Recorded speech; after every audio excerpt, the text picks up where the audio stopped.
Beer flag एक trend continuation pattern है जो कि डाउन ट्रेंड के दौरान बनता है और ट्रेंड को कंटिन्यू रखने की संभावना को दिखाता है।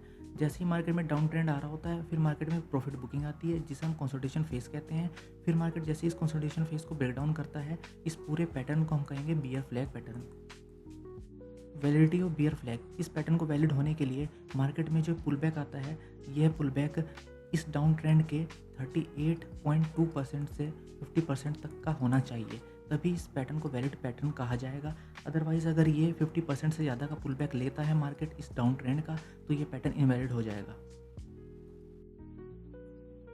एंट्री, स्टॉप लॉस, टारगेट, इस पैटर्न में एंट्री करने के लिए आपके पास 3 तरीके हैं, एंट्री 1, एंट्री 2, एंट्री 3।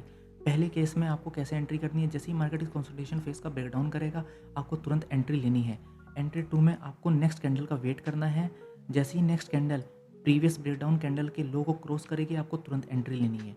और एंट्री 3 में ब्रेकडाउन के बाद आपको पुल बैक का वेट करना है, फिर एंट्री लेनी है। आइए जानते हैं तीनों एंट्री के फ़ायदे और नुकसान। पहली एंट्री का फ़ायदा, आप इसमें सस्ते प्राइस पर ट्रेड को बाय करते हैं और आप एक अच्छा ब्रेकडाउन को कैप्चर कर पाते हैं। लेकिन इसके जो नुकसान ये हैं कि आप कई बार फेक ब्रेकडाउन के जाल में फंस जाते हैं, जिसके कारण आपको हैवी नुकसान झेलना पड़ सकता है।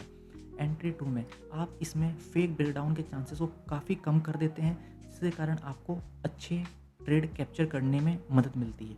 इसके नुकसान ये हैं कि कई बार स्ट्रॉन्ग ब्रेकडाउन होने के कारण आपको जो एंट्री है वह हायर प्राइस पर मिल जाती है। एंट्री 3 जो कि सबसे सेफेस्ट एंट्री होती है, इस एंट्री में आपको ब्रेकडाउन के बाद पुल बैक का वेट करना है। पुल बैक होने पर आपको मार्केट में ट्रेड कम प्राइस पर मिलती है और जिसके कारण आप एक अच्छा ट्रेड कैप्चर कर पाते हैं और यहाँ पर फेक ब्रेकडाउन के चांसेस बिल्कुल ज़ीरो हो जाते हैं। लेकिन इसके नुकसान ये है कि कई बार मार्केट स्ट्रॉन्ग ब्रेकडाउन करने के कारण पुल बैक का फॉर्मेशन नहीं करता है, जिसके कारण आपकी अच्छी ट्रेड मिस हो जाती है।